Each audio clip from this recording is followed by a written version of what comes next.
Hóa ra người không biết yến khi già rồi vẫn vậy. Hai ông bà đang ăn thì cãi nhoang tức giận đập mạnh bát đũa xuống bàn.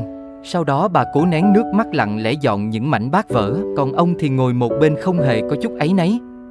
Bà lại nấu thêm một bàn đồ ăn xới riêng cho ông một bát. Ông à, ăn chút cơm đi. Bà run rẩy cố nén nước mắt như đang trách người chồng đã khuất bà đã nhẫn nhịn ông cả đời. Đằng sau giọng nói run rẩy ấy nỗi đau của cả một đời chịu đựng lần hai người giận nhau gần 1 năm không nói chuyện. Rõ ràng chiếc ô đủ che cho hai người ông vẫn để bà một mình đứng dưới mưa. Bà muốn chạy vào cửa hàng để trú mưa hưng, ông vẫn quay lưng bước đi. Bà đành đặt chiếc túi lên đũa tạm che mưa. Bà không chỉ dầm cơn mưa này là dầm mưa suốt cả một đời. Ông chạy phía trước chân yếu nên phải lảo đảo chạy theo sau. Rõ ràng ông có thể đợi bà một chút. Có những người vốn dĩ ích kỷ như vậy.